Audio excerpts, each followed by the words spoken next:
Hello students, today we are going to see the revision regarding PDA, that is patent ductus arteriosus, which is belongs to the category of increased pulmonary blood flow. So what do you mean by PDA, patent ductus arteriosus? Ductus arteriosus means what? It is mainly characterized by a connection present between the aorta and the pulmonary artery, which allows oxygen-rich blood, that is from aorta, that should go to the body to recirculate via the PDA to the pulmonary artery. Okay, so that once again some of the blood were mixing back uh, towards the lungs for recirculation. So exactly you can able to see here. So here in this concept, clearly it is present where the PDA is present. The PDA is present at this spot. You can able to see from the aorta. Okay, so at this spot from the aorta, you can able to see here the position is present. That is from aorta, the blood is mixing back towards the pulmonary artery. This is the main thing. So once again moving to the pulmonary artery, then from there it moves back to the lungs, and once again it goes for the recirculation. So this is the connection which is present. So how the PDA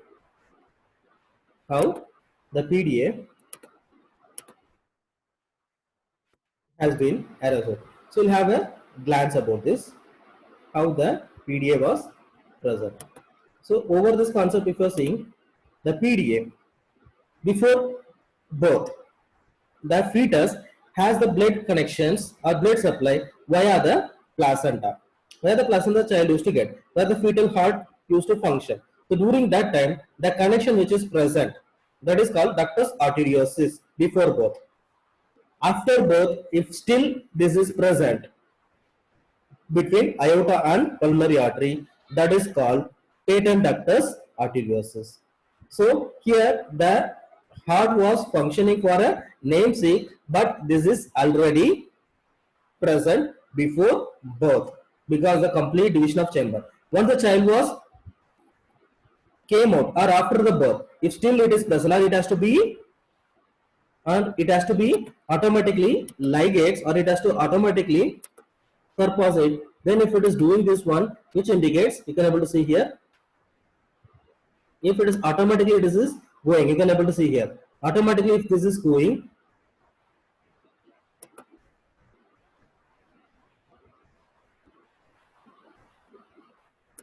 you can able to see here, if it is automatically going here, which indicates that after birth the PDA was closed and there is no connection present between pulmonary artery and aorta, aorta and pulmonary artery. Okay, but after birth, if still this is present, which indicates patent ductus arteriosus. But after birth, still it is present, which indicates patent ductus arteriosus. Clear? So this is about the simple concept about patent ductus arteriosus. So what are the causes for this?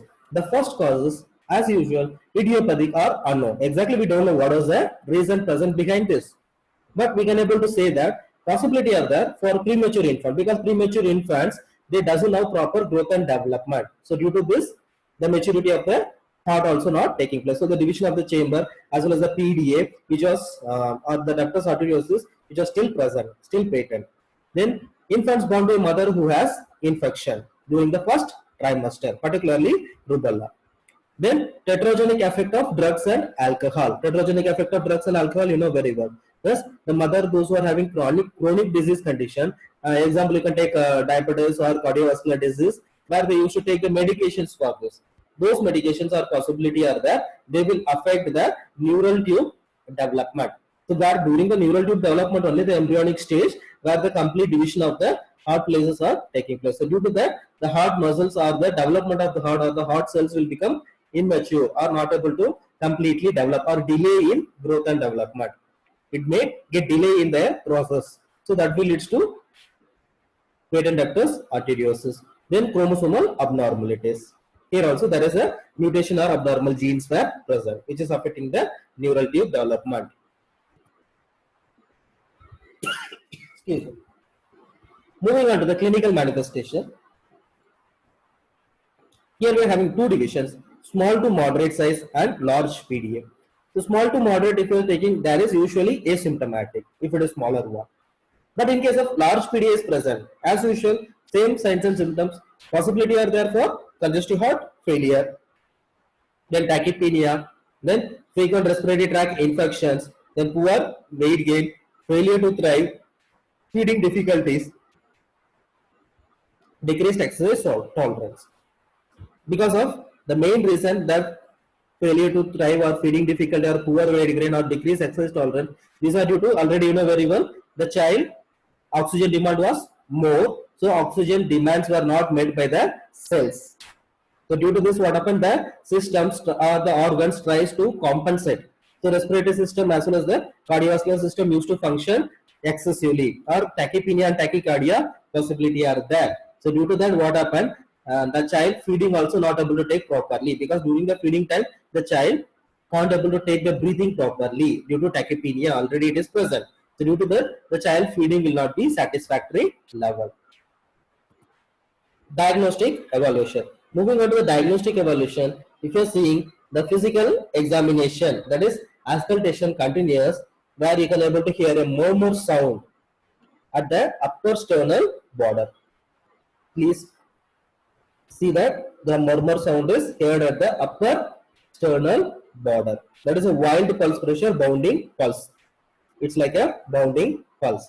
Then chest X-ray you can able to see a cardiomegaly with increased pulmonary marking, particularly not on the right ventricle. You can able to see above the right ventricle and below the aorta level. There you can able to see excess marking.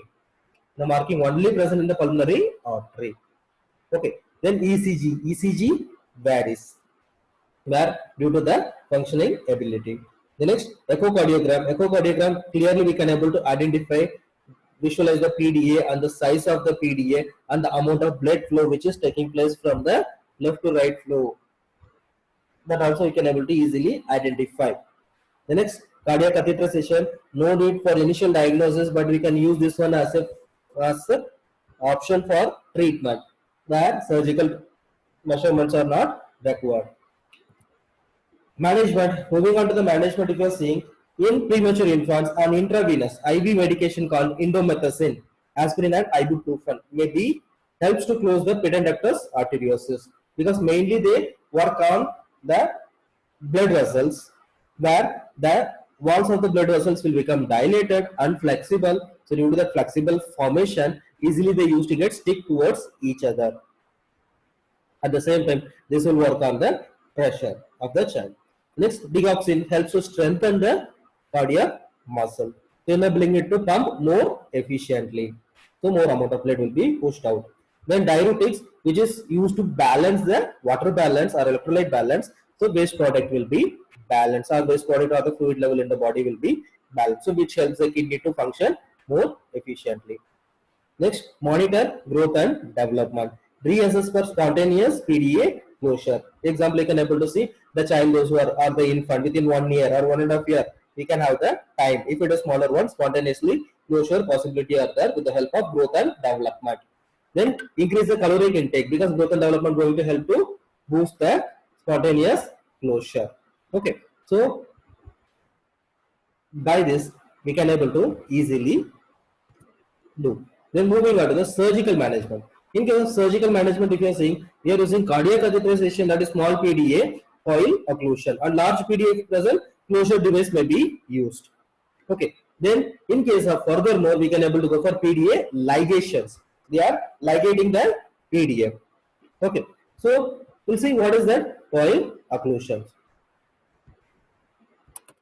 If you are seeing the coil occlusion, the first and foremost you can able to see, with the help of the catheter, cardiac catheterization, they will directly preferring the vein. Example, they prefer the femoral vein and they reach the heart and they directly enter into the position where the PDA is present. After reaching that position, the catheter carries the device. That device will be placed at the PDA position and it will be inflated. After inflating, that will present remain constant there itself and blocking the blood mixing from aorta to pulmonary artery. Once again, you can be able to see the approach is made with the catheter, where the catheter, two forms are there. One will be catheter is reaching at the position to block upper blood to flow from aorta towards pulmonary artery.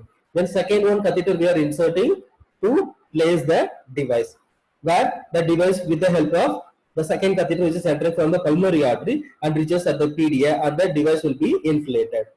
By this, the device will present constantly over there and blocking the PDA. So the mixture of blood will not takes place. So this is about the coil occlusions.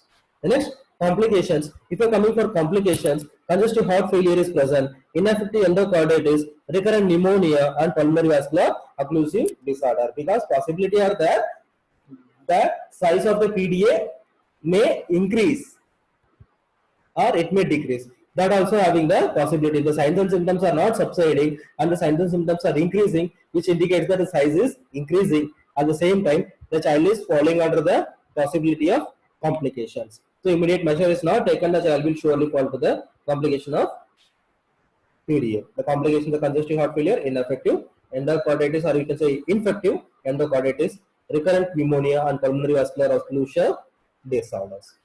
Okay. So about the nursing management, you see as a common after overall revision of the cardiovascular disorder. Hope so you understand about PDA. Thank you.